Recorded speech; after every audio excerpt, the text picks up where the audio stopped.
Awesome. Hello. Hi, Lauren. Hi. We have Lauren Mendoza on here from Slack Tide Salt today. Probably one of the coolest things I've come across in New York so far. Thank you. I've heard about you guys 2 Christmases ago.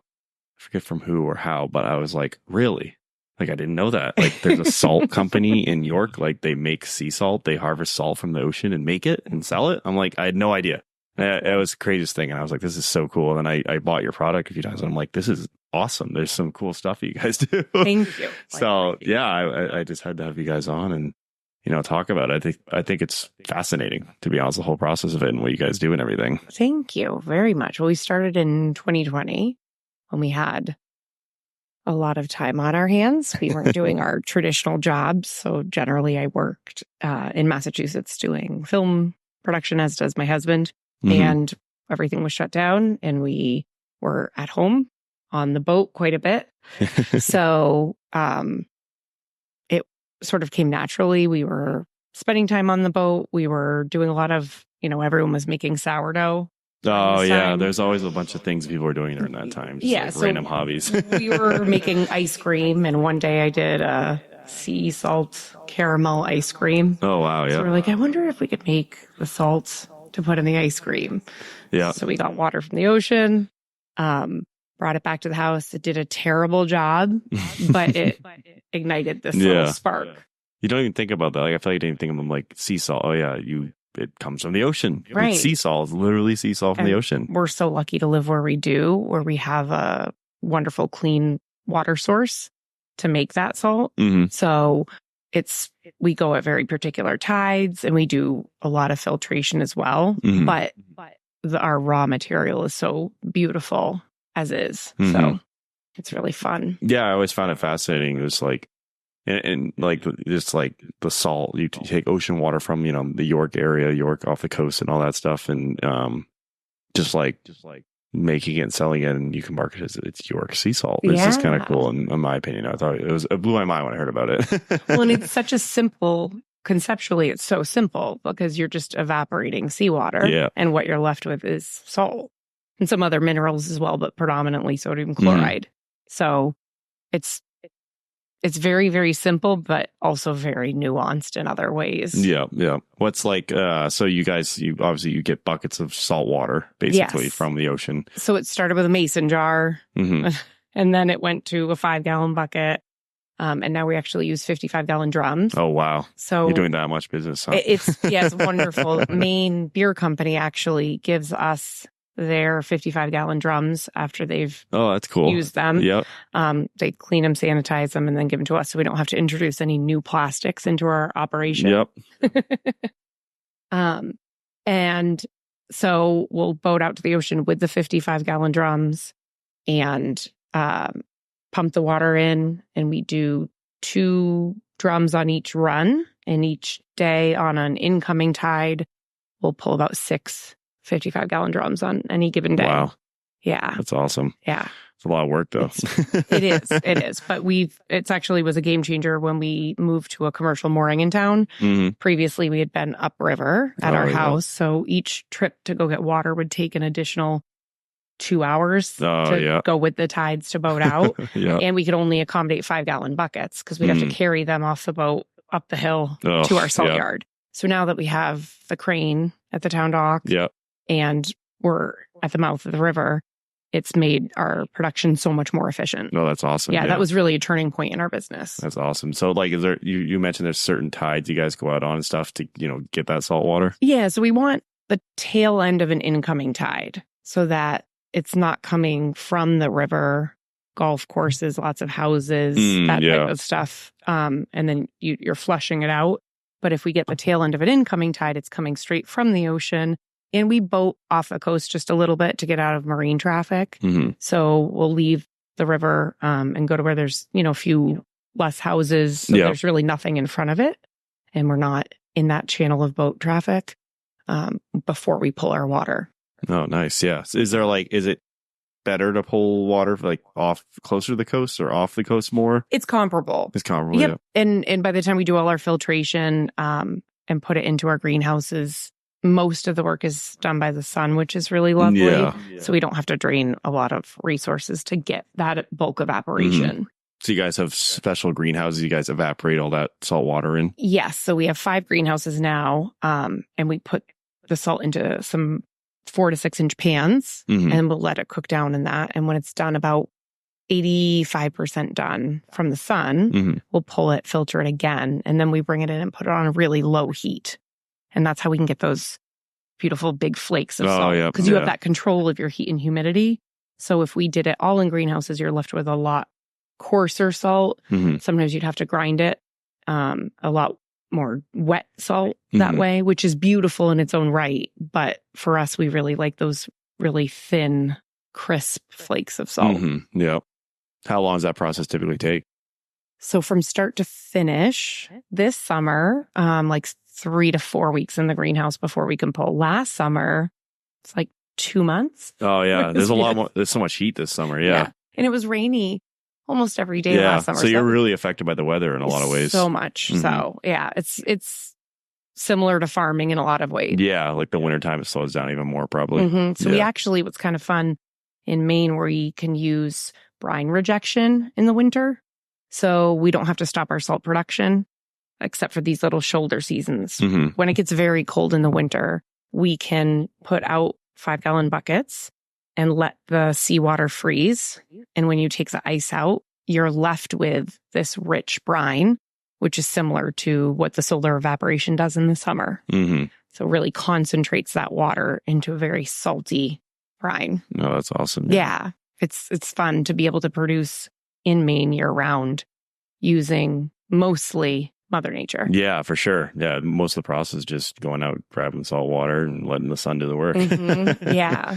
That's pretty cool. Yeah, and you guys have you have sea salt obviously, but you guys have experimented. I've tried some of the different like combinations you guys make of the salt stuff, and they're amazing. They're really good. Thank you. Thank you so much. We do a variety of seasonings, and we try to, they're all like kind of nods to the state. Mm. And some of it's, very personal connections, and some of it is more global. We have a Bold Coast blend, which is, we have some seaweed in it and celery salt and lemon, black pepper, kind of fun stuff like that. And then we have a Boone Island one, mm-hmm. which is our very spicy. Yeah, that one's amazing. I love that one. I have that. Yeah, I get that one. And then the one that's maroon. What's that one called with all the Lighthouse? Yeah, I think so. Yeah, that one's great. I put it in like home fries. And we had that as our Nubbleite blend originally, and we had to rename it because we learned that people are so fiercely loyal over their home lighthouse. Yeah. So if someone's in Portland, they would be like, "Well, why isn't it Portland?" Oh my god! So okay. We'll just call it Maine Lighthouse. It will be an ambiguous lighthouse. Yeah, that's not awesome. Our lighthouse. That makes sense. Yeah, I can totally see that happening for some reason. But at the time, I was like, "Oh no," because that's our lighthouse. New York, yeah, for sure. No, that makes sense. But Boone has to stay because it's too good with the ghost pepper. And that one's really history good. Of Boone being very spooky. Yeah, no, I agree that it's a perfect name for it. It's fitting. That's awesome. Yeah. So do you do a bulk of like, you find like, I like talk to like some of these small business owners about like sales wise, like how like you do a good amount of sales. I know it's hard for some small businesses to get out there and put themselves out there and like, get into stores, do stuff online that like that type of thing, like the difference between all that. Like, do you find that a bulk of your sales come online? Do you guys in a lot of stores, stuff like that? Do people reach out to you at this point? I mean, how'd you get started? We're very lucky where majority of the people have found us and reached out to us, but that came from a lot of shows, a lot of in-person shows, doing a lot of markets. We've done farmers markets. We've done up at LL Bean in the fall. They do a fall fest that we do every year. Yeah. And so that type of exposure really has helped us get. So we have more online sales now because of all the markets. Yeah. Meet someone. So starting out, you guys probably were schlepping to all the shows and all the fairs and everything. So many. And you just don't know what ones are going to be successful and what ones are going to be bust. So you have to just try everything. Yeah. I did a couple of them when I was doing Seacoast Threads. Yeah. And the guy the owners of Beach Bum Threads, I've had many conversations with them before about, because they do a lot of that stuff too. They had to, when they started out, like, just schlep into all the fairs. And they're like, we don't know which ones will be successful. We could show up and not sell a single shirt. We sell 30 shirts, like that type of thing. Like, it's just like so hard to figure out. And then you figure it out after you're like, all right, I won't go back to this one, but I want to double down on this one, like that type of thing. Yeah. Well, and sometimes even market to market, the same market one year, usually I'll give it 2 tries because even between year to year, it can fluctuate so much. Oh, yeah. Or month to month, if it's a recurring market. So sometimes we might not do well in February, but we'll do wonderfully in the summer. People are out grilling more, they're cooking more, that type of thing. So it really does fluctuate, but that was a very key component for getting started, was those in-person markets. Yeah. We do a fair amount of online now, direct to consumer, which is lovely. And then a lot of retailers in the state and now countrywide carry us, which is really That's fun. awesome. Yeah. Yeah, it's really Do you get a lot of fun. I always thought it was like, do you get a lot of, do you supply salt to a lot of like restaurants or like people in the area, something like that? I feel like some people would find that like some of the more higher end restaurants that are like trying to use a lot of locally sourced products, stuff like that, and to justify a high price at their places, would feel like this would be a perfect product for them almost. Yes. Yeah. There are definitely, we have a small collection of restaurants that use our salt, and I know it's more expensive because it's so labor intensive. Yeah, so I always go into it just saying, I wish we could make it more affordable. I don't want to, we're certainly not getting rich doing this, but it is just such a labor of love. Yeah. Well, it's the value of your product. I mean, it's, naturally sourced. You guys put a lot of, hand work into it yourselves, local people, local businesses. So it's, that's the value of the product. It's worth what you put into it for sure. Yeah. Every single bit is done by hand. And we've had some customers say, you could use the hose at the town dock and it would be so much quicker and so much easier. Yeah. Yes. There are so many ways that we do make our product that could be so much more efficient, but we very intentionally don't do it that way because we want to try to make the best product we can. No, for sure. Yeah. And you can tell it's, handmade. There's a certain aspect of it. Like, if you buy just like sea salt thing from a store, like it all looks like manufactured. It's like every kernel looks the same. You're just like, it's whatever. And then you buy yours, it's like every kernel's different. There's bigger chunks, smaller chunks. It's like gives it that handmade look that like, a lot of labor in this. And it's not just like coming off a factory line, dishing out some giant machinery or something like that. And that's how it's formed. Like it comes that way naturally, where there's all these different, they have similarities, but they're all different too. Like snowflakes, where there's the smaller ones and, super large thin flakes, and some will form kind of funky. And I want to preserve that. I don't want it to go through a machine and be ground and sifted. So you're always getting these uniform. Part of the beauty of it is how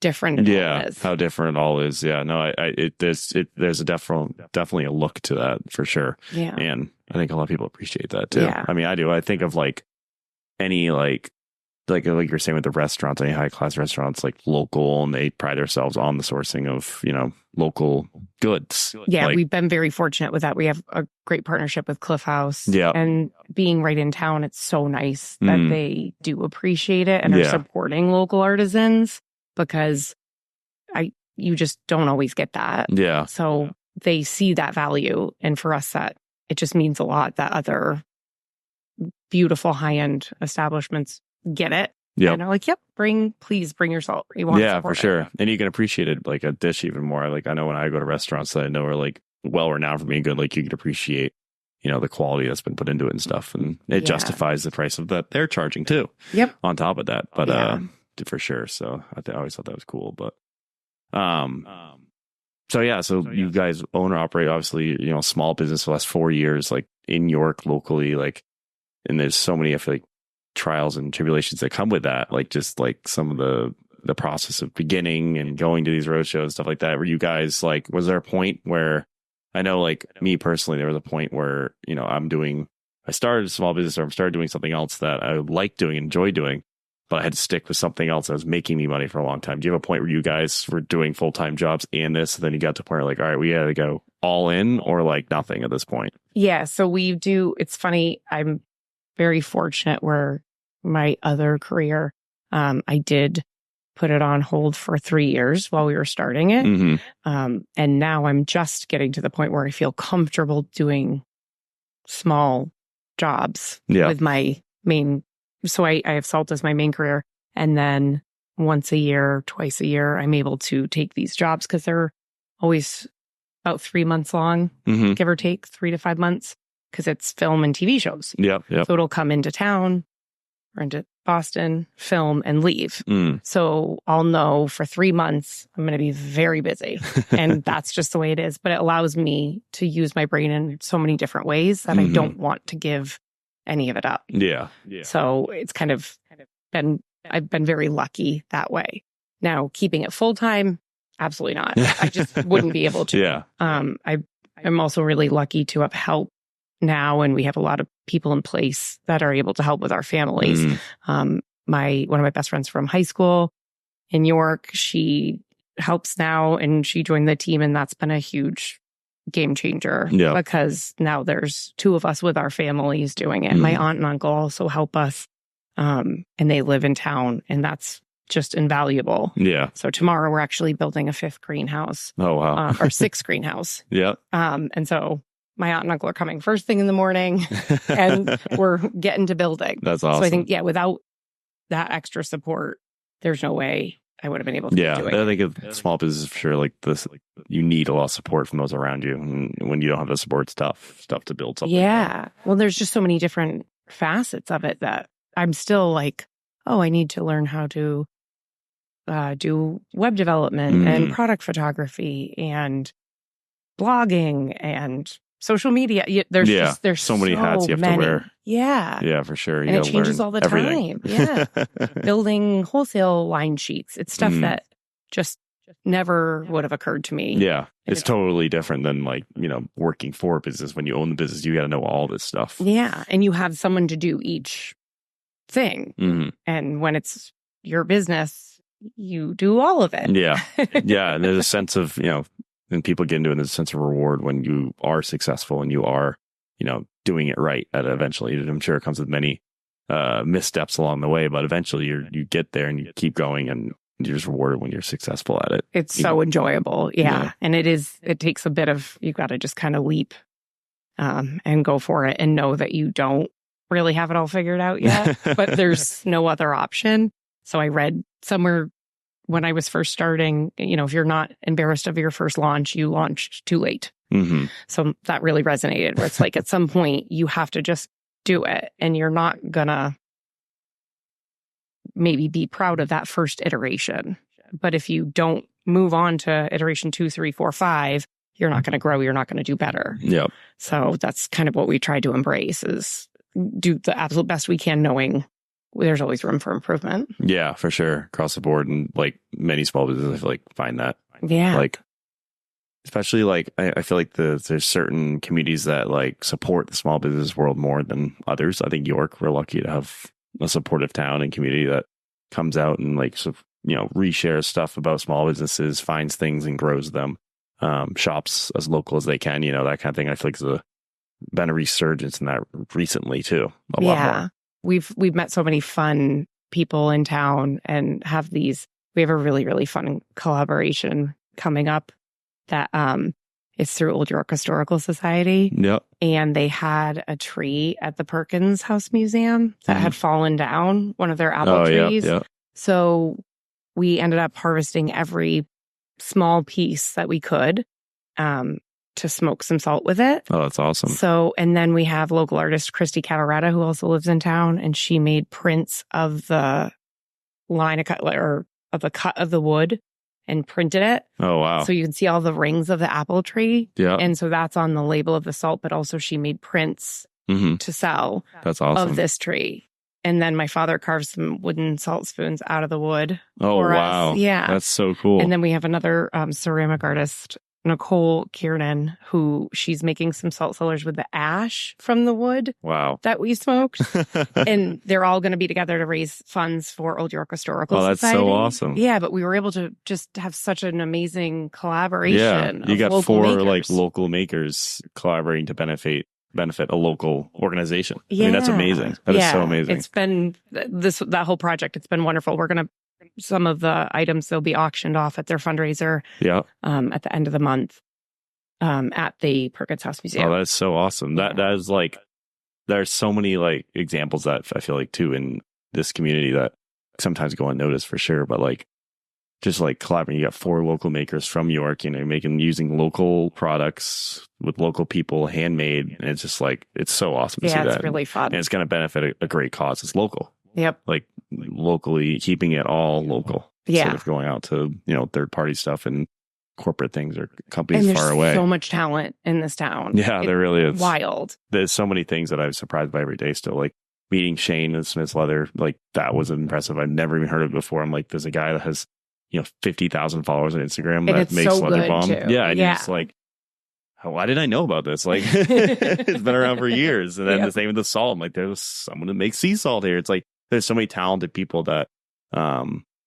just sometimes aren't in the spotlight all the time, or locals might not hear about them. They might have a huge community and growing around them, but not everyone hears about them. That's kind of like getting the word out there and stuff is just like important, I feel like. But that's super cool. I think that like a lot of like I've been more towards that gear lately too. Like I've been trading a lot of my like stuff and I bought on like Amazon and Walmart, so that and trying to find like a local product that I can replace that with. It might be more expensive, for sure. And for some people that just doesn't work sometimes. But I'm at a point where I'm like, all right, well, like I'd rather buy this that's made in Maine than like this that's made wherever, China, any of these places, and that's kind of what I've been focusing on too, like just replacing things that I know someone locally handmade, put a lot of care and love into and stuff like that. So I think it's so cool to discover these little things. Yeah, it is pretty wonderful. And knowing like they do give back to the community, all of these makers are also supporting their community and they spend their money in the town. So you're really keeping it local. Yeah. Keeping it all local. I think that's a big thing for sure. And I think that's important. Very important. Yeah. And that these makers they live in town, they work in town, they give back to the town, it's important to them. Yeah. Maine in general too has got such a vibrant community of makers. Yeah. And that it's just not like that everywhere. Yeah. When we do shows, we're always talking to other makers and people come from out of state to the show and they're like, it's just all of you are friendly to each other and you're supporting each other. And that's just not always the norm. Instead of like fierce competition, people really are working to support each other and lift each other up, which is really wonderful. Yeah, there's a lot of support for each other too. Yeah. It's not like, there's definitely like you're in the same space for some of these people for sure, but like everyone supports each other. Everyone's, all has the same goal in mind too, which is great. Like I think there's so many just talented people for sure. And even the state of Maine, like I've mentioned it on here before when I was talking to Shane and stuff, but like there's like so many things that are like dying off. Like you ever heard of Origin, Maine? The Origin company that makes boots up in like Farmington. No. Is a company that called Origin is, Jocko Wilnick. He's and another guy, I forget his name, but they made this company called Origin, Maine, where they like revived the boot making industry in like the Farmington area and the J area and that kind of area of Maine. Because back in like the 80s or 70s or something, like all shoes are made in like Maine. There were huge boot companies here, Bass Boot Company. Yep. And they were all handcrafted shoes, like made in Maine. It was like this huge production of shoes. And it just died off when they started moving their factories out to like, out of country and stuff. And Origin, these guys came in and they're like, we want to make handmade boots and clothing in Maine again. Cool. And they like saved it. Like a bunch of the people that used to like had all the talent were like in their 70s, their 80s, like they're getting really old and like, they were like a few years from losing all this talent. So these old people came back and they hired them and they taught younger people how to make boots again. Wow. Up in like Farmington and stuff. So now they've got all these young people in the factory up there working, hand making leather boots, hand stitching. Like they make gis for Taekwondo and like jiu-jitsu, that kind of thing. Wow. And all these other jeans, denim jeans. It's like all made in Maine. I thought that was the coolest thing ever when I heard unbelievable. of it. Yeah, it was unbelievable. I'm like, it's like, I thought it was the coolest thing ever when I heard of it. And I'm like, they're making leather boots, denim jeans, like shirts, shorts, everything in Maine. And you're teaching the next generation now to have that skill. Yeah, they saved that skill set from dying off, basically. Right. Like this handmade skill set that was going to be, lost. And they saved it and they taught some younger people how to do it. And now there's a bunch of younger people working at it, doing it. I thought it was the coolest thing. Well, I think there is such an appreciation because I think we're of the time of just nostalgia and kind of wishing for maybe the more simpler times a little bit and not having everything so readily available so quick at your fingertips. Maybe it wasn't the wonder that we thought it was. Yeah. So it was a little bit of going back to, okay, let's make it slow. Let's make it right. And things that are made to last. Yeah, they're made to last. And, you know, these items all come at like a premium for sure. Like these boots aren't cheap boots. Like I bought a pair of boots off of them. They were probably like $280 to $300. But I know like they're going to last. They feel, I got them in the mail. I'm like, these things are quality. Like someone hand stitched these. And my guess would be they stand behind them fully, yeah, they stand behind them with a warranty and with everything. They'll replace the sole on them and do stuff. Like it's crazy. Like there's just so many talented people. There's like another one that Shane introduced me to, these guys that make leather goods up in Kennebunkport, Whiskey Leather Works. Oh, cool. And I'm trying to get them on the podcast. I've had multiple conversations with them. We just haven't had a scheduling yet. But and I got my girlfriend got me this wallet recently, actually, but they make it in Kennebunk, Maine. Wow. In this, they made this whole wallet right in like Kennebunkport, stitched it, so cool. Hammered it out, put my initials on the front of it too. Like I thought it was the coolest thing ever. And they're just talented. They make it right in the Kennebunkport. They have a whole shop there. They got the leather making station out back. Neat. And I was like, this is super cool. Like I had a wallet before this. Yeah. Yeah, I bought it on Amazon. Right. you know, it was a leather wallet. But this, I'm there's like, no story to that. And there's no, you know, you appreciate that every time you take it out. Yeah, exactly. No, exactly. So I've been looking for products like this. That's like, and the salt was a really good example of that. I was like, I can buy regular sea salt, but I can also buy sea salt that's from York Harbor, from off the coast of New York. Exactly what you're getting. We always say you know, if anyone you come by, we'll show you around. I love being able to be so open about our processes and how we do it, because it makes it so there's no mystery. It's like you are seeing the people that are actually making your product. Yeah. And you know exactly where it's coming from, and you know it's not being, you know, whatever chemicals are being added and anti-caking agents and what have you that can go in and go unnoticed. For sure. Yeah. And that's another like joy of it. Like it's here, like, you know, what's happening. Like consumer can like go and talk to the owner of the company too. Like I can have you on this podcast. Here you are, you know, that kind of thing. And same thing with Shane at the Leather Bomb place. Same thing with the people at Whiskey Leather Works. Like I see them out and about every day, like, or not every day, but like you can see them out and about around town, conversations, friendly people, you know, there's a face. At the post office. We all go in around the same time and ship our packages. Exactly. Like, oh, hey, how you doing? Busy time of year. There's a face you can put to the business and a story behind it too. Yeah. It's just awesome. Pretty awesome. If you go to the post office on Woodbridge around 4, you'll see most of the makers. Yeah, most of the makers, I feel like. That's what Shane was saying too. There's a whole collaboration between a lot of them. They all talk about different things they're doing and shipping methods and stuff like that. Yeah. Oh, and it's so wonderful. We both actually have used Amy from Ocean Fire Pottery too. Yeah, I'm trying to get her on the podcast so too. Wonderful. Yeah, she's so busy. I direct messaged her like a month ago. And she's like, "Can we push it to the end of July? I'm just so busy right now." That's totally fine. Whenever you can come on, just love to have you on and talk. So I've got multiple people lined up. Yeah. It's just scheduling them all out because everyone's so busy. And which is such a great problem to have. That's whenever we see each other, we have like a standing order for we do these cocktail rimmers with her. So some of our salts are perfect for, you know, margarita or a Bloody Mary. And she makes the ceramic cocktail rimmer. Oh, it's super cool. So every time I see her, I'm like, okay, just throw in 10 whenever you can. But no rush because I know you're slammed. Yeah. But we'll just keep ordering each time I see you. Yeah, no, for sure. And she's another one who's just been so supportive. For when we started, she was, could not have been more supportive of our business. And we had, I think, ordered pottery from her before we even had our finished jar of salt, because I knew we needed to have some of her beautiful work. Yeah, for sure. And that's just another example of collaboration between just these small businesses in town, keeping it local. Absolutely. I think it's super cool for sure. I feel like there's a good support network between businesses and your families, community, everything. I think it's just super cool. And none of it would work without all of that support. Yeah. You know, if we don't have the people in town behind us and putting in those orders and championing for us, it would just not work. You can't expect and rely on all of your business to come online from out of town, out of state. It will build to that, but when you're starting, it's near impossible. Yeah, and you got to put the work in. You got to go to these fairs, get your brand recognized, get your name out there for sure. It's tough. It's then the same thing getting this podcast out there and stuff. You got to, I should be putting more work in than I do to get it out there, but only so many hours a day. So many hours a day of the job and everything. So it's like, you got to put that work in at the beginning and just, and then it eventually builds to a point where You're hoping that you can put it more on autopilot and focus on other things too. Yeah, absolutely. Well, yeah. And you have your, just so, you have your passion and you have your work, and make sure they're all, semi-enjoyable. Yeah, for sure. No, that was the thing I've gone through a couple times. It's just like, what do I want to do?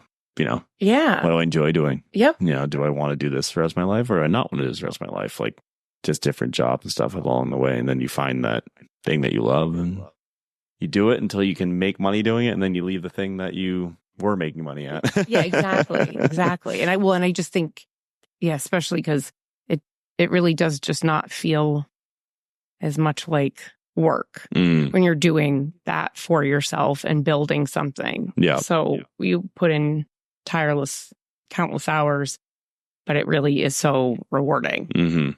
Yeah, there really is a rewarding sense to it. I think there's a rewarding sense to, becoming successful at it, to seeing, that the stuff you're doing, people are enjoying too. There's a lot of people that enjoy it, and being able to see it is awesome. The best. Yeah. It really is.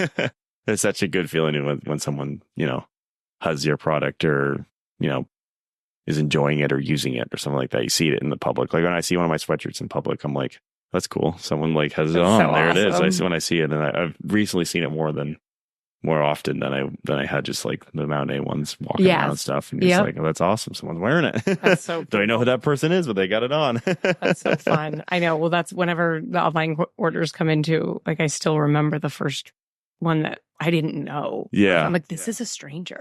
And you just ordered online. Yeah. It's very cool. Or like from a different state. Yes. Yeah. And you're just like, how did they hear about us? Know. I do. I want to ask so bad sometimes, but it is just like the coolest feeling. And then the repeat customers really are, every time a familiar name pops up from repeat business, it is such a thrill. Yeah. Like, I'm like, they're enjoying it. Yeah, for sure. For sure. I've had people order multiple, even like apparel off me. And I'm like, wow, this guy's ordered like 6 sweatshirts now. Like, holy cow. Well, then, like they love it and they're giving it as gifts to other people. Yeah, exactly. It's just such a fun, it's a really good feeling. Yeah, for sure. I think that, just like even like trying to figure out how they heard about you and stuff like that's so fun. To like in the real estate business, when we get a lead, we're supposed to ask them how you hear about us. We always forget. We're like, oh, shoot, we didn't ask that guy. Like, we got to know this. Yep, we got to see one of our marketing tactics actually working here. Yep. No, it's smart. Yeah. And then that's like a whole other thing, is just like improving upon what you're doing too, because you can become successful at it, but then you can kind of improve on it, make it easier for yourself, or cut back here, put more effort there, that type of thing, and just refinement. And then you got to do it all yourself too. In a business, there's like certain departments that handle the bigger businesses. At least you got your sales team, your marketing team, all that stuff. But as a business owner, you got to like think about all those things in one. Yeah, efficiency. Yeah, efficiency. It's like, where is my time best put? Yeah. Yep. And even just with process, our thing is always, how can we make this more efficient without losing any quality? Mm-hmm. Yeah. And the whole process of doing that, I'm sure, there's been changes along the way, I'm sure. Oh, so much so already. Yeah. It started with one teeny tiny little greenhouse that was, I think, maybe 4x4. And then it just started growing, and we, added one bigger greenhouse, and then 2. And we just only add what we can really handle in a way that we're not sacrificing anything, which is really, and still experimenting. It's so fun. And there's so many ways to experiment with something as simple as evaporating seawater. Yeah. We've got all different methods, even in our greenhouses, different fans. We got all these little solar fans that we will put in different positions and see compare the different houses. Yeah. If the fans are all on intake, all on outtake, which direction they're pointing. Yeah. And you can see the difference in evaporation, which is just a wild thing. That is wild to be excited about. Yeah, there's so many like weird little quirks, I'm sure, in every small business. Like, I'm excited about this one thing that's like a weird thing to be excited about, but it's working. Yep. This is why we have a lot of salt friends, because no one really understands. Is there like a big community of salt makers like nationwide? Yeah, we have, mostly on the eastern seaboard for us, at least. We started around the same time as a few other makers, and they happen to all be wonderful people and super supportive and love to geek out about salt. Yep. So we talk quite a bit to our little community. Oh, that's awesome. Of salt makers. Yeah. That's super cool. You never think that would be like a community, I know. a salt maker community. I know. And there's a few new salt makers in the state too, which I'm so excited about because there really is just, I kind of think of it almost like the oyster community where there's so many different oysters, but they're all wonderful. Yeah. And it's fun to have all of them. Yeah. So it's neat to not have to be super competitive where it's like, oh, there is room for so many different types of salt and everyone does it a little bit differently that we can just kind of chat. Yeah, talk about it and stuff. Yeah. The oyster comparison there is because you always see oysters and where they're from, like the different places like the Damascotta or like wherever else is oysters. Like so many. Yeah, and they always label it as where they're from. Yeah. And they are all different in terms of where they're from just because probably the habitat's different there, what they do is different, how they, raise the oysters, farm the oysters, that type of thing, but even the river water they're in, that kind of thing. Oh, yeah. Where they are on the river, they're the merroir, they call it, which is the oceanic equivalent of terroir with wine. So it's basically just the area in which you produced this is going to lead to a different flavor. So same thing with sea salt, where you're getting it, your region, and how you do it, it's going to have its own effect on the final product. So it's kind of that's interesting. Fun. Yeah. There's probably a lot of different experiments and things that are coming from each area of Maine, even in Maine, running up the coast of Maine. I mean, you're probably totally different from the York to Boothbay to Bar Harbor, Belfast, down east, all those different areas. And no two makers are doing it in the same way. Yeah, which is really fun. Because you get to just, you kind of see, I don't know, just different styles. Yeah, for sure. What was like your toughest thing you think coming into the business, like growing and getting to this point was like the biggest obstacle you probably had to hurdle? Just I think for me personally, the biggest thing is just overcoming the fear of jumping in.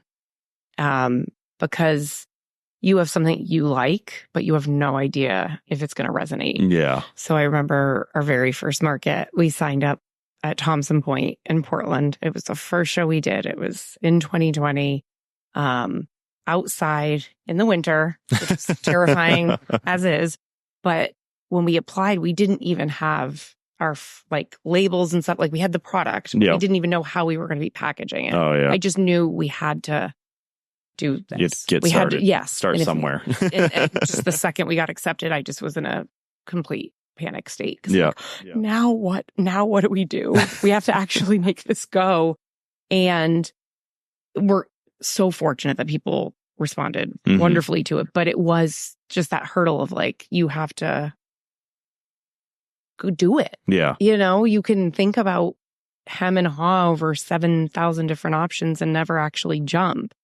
But that push of just doing it was really, and then there's been so many bumps along the way of just even meeting production demands. Yep. And how do we scale this up way faster than we ever intended to? And can I, how many hours can I sleep before setting an alarm to go check the salt because we can't stop overnight? Yeah. Around one of our first holiday seasons, we were just so busy that my husband and I alternated waking up and babysitting the salt. Oh, yeah. Because it was there was no time, no rest. And so that, luckily, we've gotten a bit of a handle on that. But it's still, every time you make that big jump and you say yes to a big opportunity, it's like, okay, well, now I have to figure out how we're going to pull it off. Yeah, how we're going to do this. Yeah. Yeah. But you don't want to say no to the opportunities either. No, yeah, for sure. So for sure. I'm definitely a yes person where there's not as much pragmatic thinking as much as we'll figure it out. My uncle is very logistics oriented and will be like, well, have you thought of this, and this? And it's good because he'll balance me out with, yes, you want to do this. Is it the right move for you in your business? I'm like, okay, maybe not. So that part's been interesting and fun to try to tackle. Yeah, and you kind of refine over time too, kind of each area of it. Yeah. And what's the most important? What do we want to work more on? And what do we want to work less on with growth? Because there's so many different avenues too. And you have to figure out what are you trying to accomplish? What do you want to do? No, for sure. There's a lot of, even with my business, Ego Threads and stuff, like starting the podcast was a big hurdle. I was like, all right, I just got to do this. I've been thinking about it for months, but I just got to do it. I just got to book a guest. You got to get on here and do it, basically. That's so awesome. And then, like, you know, there's so many hurdles and so many different things. Like with even the apparel I put out, like at some point I was like, I'm trying to do different designs. And I'm like, all right, one design's working. The other ones, I've done like 4 others that just aren't working. Okay. It's like, all right, let's stop doing that because it's not working and focus on one thing, the bigger thing. You know? And if it works and people are loving it, then that makes sense. Lean into it. For sure. Lean into don't change what you're doing right sometimes they say, or whatever the saying goes. It's like, don't fix something that's not broken. Yep, absolutely. For sure. Yeah. That makes sense. What advice would you give a person or a young person or anyone looking to start a small biz in the town of York, maybe, per se? Just people like that. I mean, I think as long as you have something valuable to offer that you can do in a unique way, something that really is yours, and add something new, then there's no reason why you shouldn't go for it. And also talk to as many other small businesses as possible. Yeah. You learn so much, even if they have nothing to do with your business. Shane was also wonderful to us when we had our first like little blip of social media success. And I actually ended up hating it, turns out, because we got a lot of followers and views and comments, and then it brings trolls and people who are not in your wheelhouse. And for sure. I am a very sensitive person, so I did not do well with that. Turns out I don't want that. So I was like, can we just meet and have coffee and I could talk this through? Yeah. And he was so good at like, start blocking people. Like, I could never. He's like, no, block everybody. If they're not being kind to you and they're not adding value to your page, block them. Yeah. And it was so liberating to be told, like, that's okay to do. If someone's being unkind, you actually don't have to keep them It's your around. Space. It's your page. Yeah. You don't have to keep people around that aren't offering anything good to the table. Yep. Yeah. Yep. So that was good. He was very, very supportive with that. And even, you know, like labels, things like that, sharing resources. So it's not, even though there's such a community there of people that share resources, especially in like this town. Like, I feel like it's growing a lot. Like, I think of like, when I'm thinking of like York small business, specifically like the town of York, I think of the York Village area typically, like down that area. I feel like there's people coming in and like it needs like a couple more things just to make it like a better destination spot for people to just walk around, go to places, restaurants, stores. We it's like do so this, close. Guys. Yeah, it's like building. Like, I think of almost the Kittery Forsyth, like where that's gotten to. Yeah. Like, that's a nice little like down there with a lot of local people owning shops down there, and they're like really pushing hard for people to come down there. And it's amazing. Like, I compare to that, I think the village can get to that point for sure. Absolutely. And, I think Portsmouth is big. It's too big. It's bigger than what York Village ever wants to probably get to either. Right. But I compare it to the Kittery Forsyth. I think we can get to that point where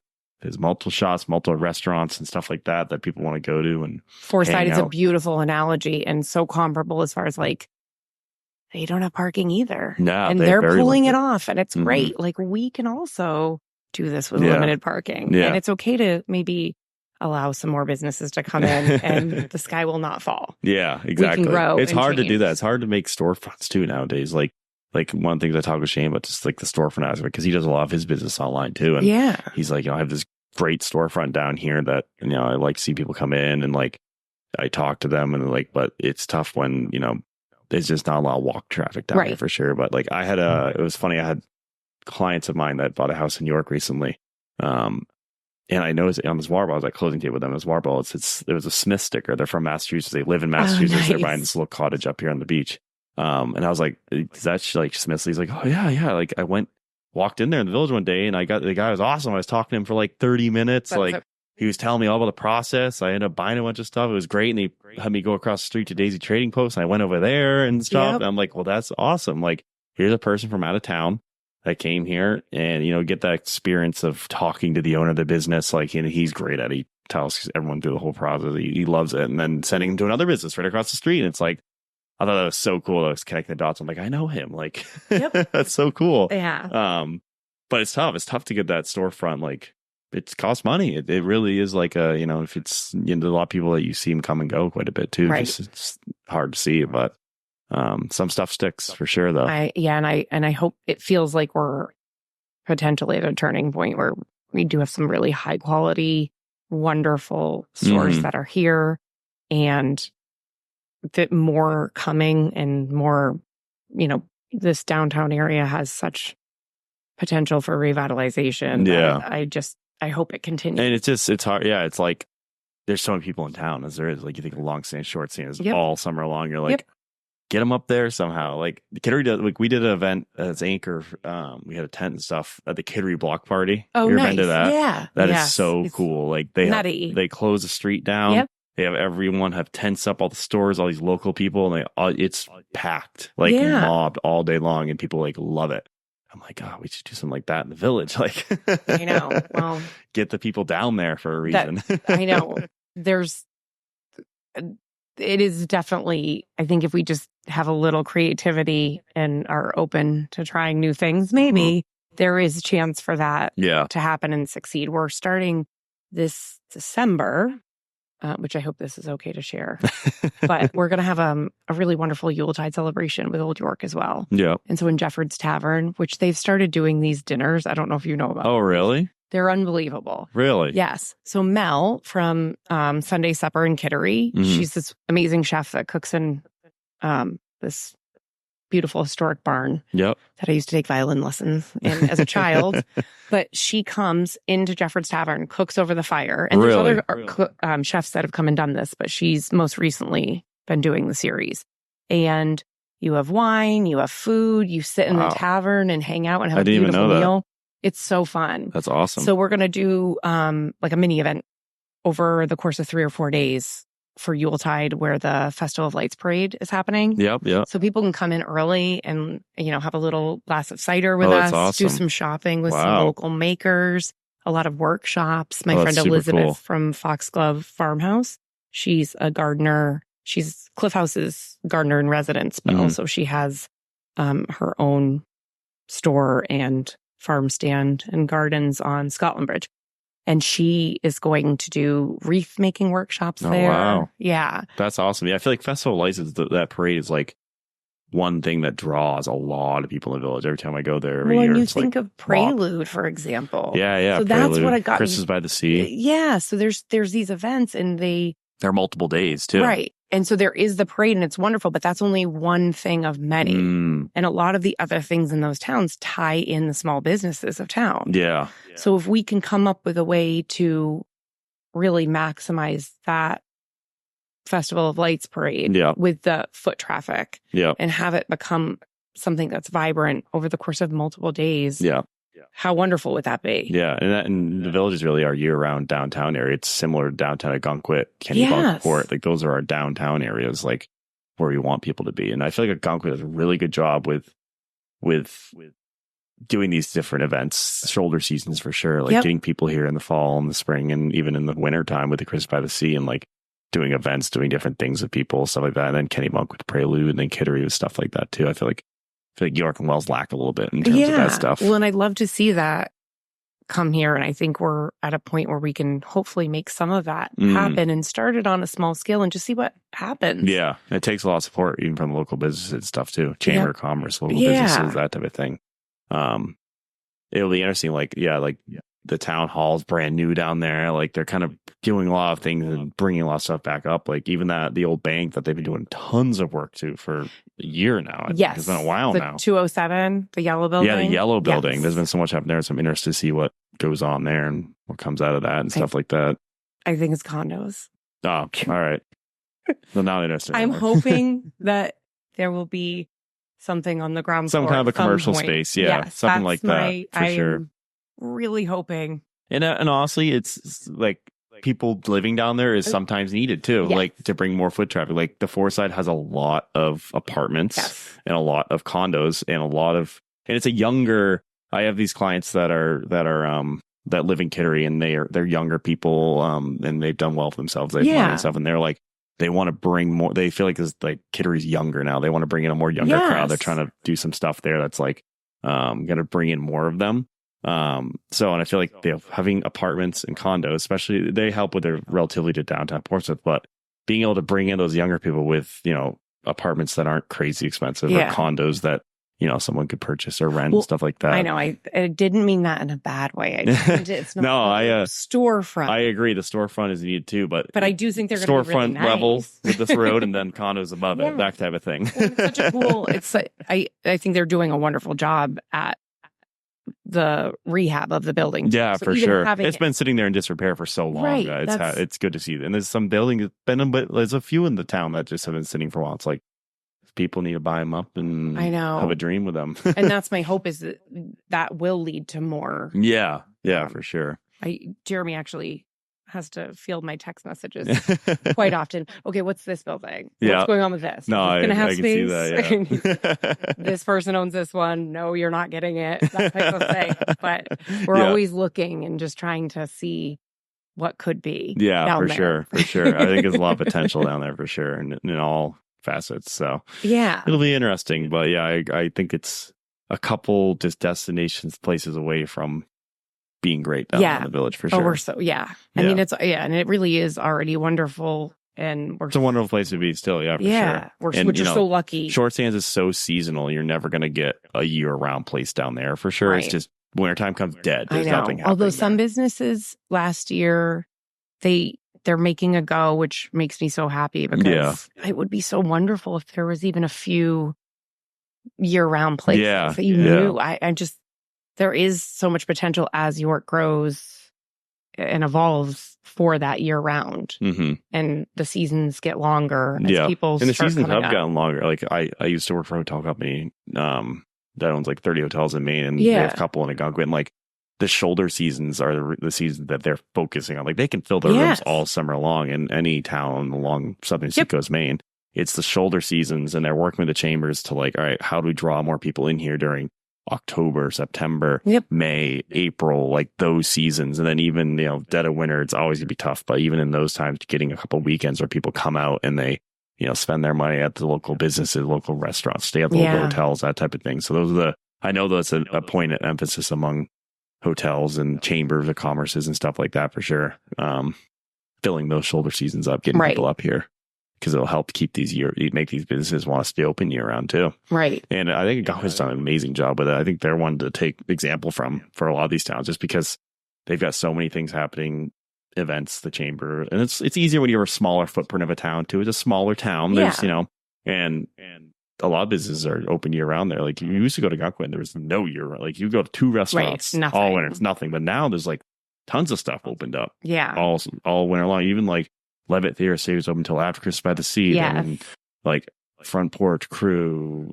All these restaurants are open year round. Northern Union is a great spot. MC Perkins Cove. Like they're lengthening their seasons because there's people there to support it now. Yeah. They're going until Algonquin Fest, which is late October or Columbus Day weekend. Type of thing that we could do here too. I think of Damascotta that has the Pumpkin Fest. Yeah.